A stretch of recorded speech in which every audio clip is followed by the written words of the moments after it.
how to calculate the standard deviation, all of us have studied in 7th standard itself at the schooling. And this is the formula we learned. Sigma equal to square root of summation of x minus x bar the whole square divided by n minus 1. Where what is x bar? The average you have calculated. What is n? The number of data you have used to calculate the average. What is this x? The individual values, right? And now the sigma is ready. What is this telling? Standard deviation is telling you how close or how far the values of your data set in relation to the mean. What is mean? The average you calculated, right? And now I want to visualize my data. When I want to visualize my data, yesterday somebody told me histogram. So you will plot a histogram. You'll plot a histogram and visualize. And now look at the graph here. It's nothing but a triangular shape. Just to help you easily understand, I have put a triangular shape here. And now what I do, I draw a line exactly at the center of the triangle. And now is that the triangle is divided into 2 equal parts? Can I say like that? Is this line dividing the triangle into exactly 2 halves? Yes or no? Yes. Yes.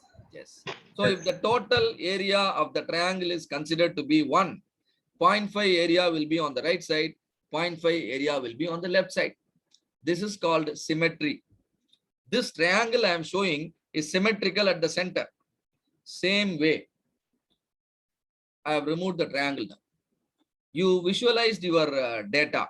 You visualized your data, with the histogram, and most of the time your data will follow this kind of pattern called the bell-shaped pattern. This is called a normal distribution. When I draw a center line here, when I draw a line at the center, let me draw it for you. I'm drawing a line at the center. Is this line dividing your curve into exactly 2 halves? Is it dividing?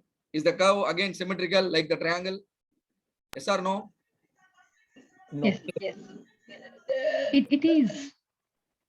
It is symmetrical. Slightly this way.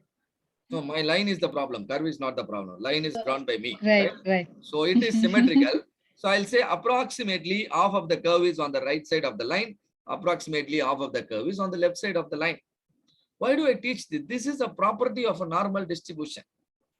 When you draw a line at the center of the normal distribution, it will divide the curve into 2 halves. So I can always say 0.5 is the area on the right side and 0.5 is the area on the left side, like how you understood with the triangle. And now, in order to understand any distribution, you require 2 things. One is central tendency. Central tendency is this. What is the symbol here? Mu. Mu means average. Mu means average. You already know how to calculate average. You add all the number that are available with you, divide it by the number of data, you get the average. And I have given you the formula for standard deviation. What is the formula? Square root of summation of x minus x bar the whole square divided by n minus 1. Calculate the standard deviation. You will get some value. Now what I want is, I want you to move away from the center. Now you have moved away from the center to the right. Now where are you? You are at a point where the distance is equal to sigma from the center. Can I say like that? At this point, what is your distance from the center? Sigma. Do you see mu plus sigma here? One of you please say yes or no. Do you see mu plus sigma here? Yes. Yeah. That Yes, means your position is sigma units from the center. And now you are moving further away. Now what is your distance from the center? 2 sigma. Keep answering me, you can learn faster. And now if you move further, now you are here. Now what is your distance from the center? 2 plus 3 sigma. Yeah, distance is 3 sigma and this point is called mu plus 3 sigma. For the mu plus 3 sigma, I am going to give a special name. This special name is nothing but control limit or upper control limit. This 3 sigma point is given a special name, control limit. Similarly, on the left side also you can move away. Here also you can find mu minus 3 sigma. This is called lower control limit. Please note, where your customer wants you to produce, here at the center. Am I right? Your customer wants you to produce exactly at the target. But If you stand here, you are far away from the center. You are far away from the center here also. And those far away points are called control limits. On the right side, it is upper control limit. On the left side, it is lower control limit. Why am I interested in control limit? Because according to normal distribution, if you come up to the upper control limit as well as lower control limit, look here. This will include 99.73% of the area. When I draw a line at the center, how much area was included on the right side? 0.5. 0.5 means from center up to infinity. Nobody knows where is infinity. Nobody knows where is infinity. Similarly, on the left side, 0 to minus infinity or center to minus infinity. So center to minus infinity is 0.5, center to plus infinity is 0.5. All of you agreed. And now I want you to go up to 3 sigma limit only. Those are called upper control limit, lower control limit. Now, since you have not gone up to infinity, what is the area you have covered? 99.73%. This is true whenever your data follows this kind of bell-shaped distribution. If you find it difficult to understand why it is 99.73, I will prove it, right? So there are two properties of normal distribution I have taught you. One is the curve is symmetrical at the center. Another thing is 99.73% of the points used by you will certainly lie inside 3 sigma limit. The 3 sigma limits are called the extremities, otherwise called the control limit. On the right side, it is upper control limit. On the left side, it is lower control limit. Is that clear so far? Any questions here? This is very, very important. The foundation for your understanding, about statistics. Any doubt here? Would like to ask? Sir, can you? Yes, sir. Sangeeta here. I just wanted to understand the real-time data in this diagram.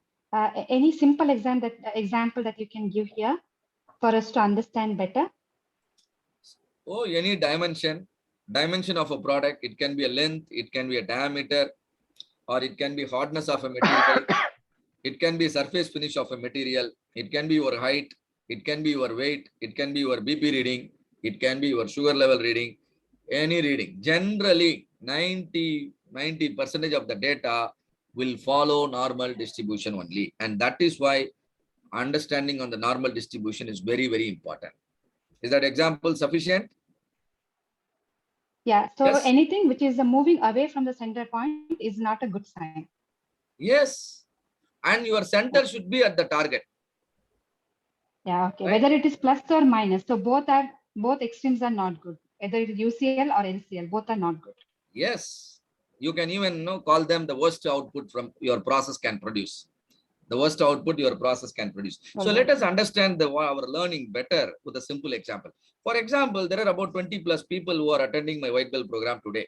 But I have been conducting the white belt program throughout the year. Every Monday, my job is this. Maybe a few thousand people can learn from me for the white belt program. Am I right? Now I want to understand what kind of people generally participate in my white belt program. And so I collected some random sample. For example, 6 people, their age I measured. Now also we can experiment with your ages, right? Let us, I'm not going to do that. So 6 people's age is collected. Because age is also a continuous data, age will also follow normal distribution. So I calculate the average age. What is the average age? 38.5. Average age is 38.5. What do I understand? If there are thousands of people participating in my program, the average age is 38.5. In a year, suppose if I train 2,000 people, approximately 1,000 people will have the age above 38.5. Approximately, half of my participant will be below 38.5. All of you able to understand how the average is helping us?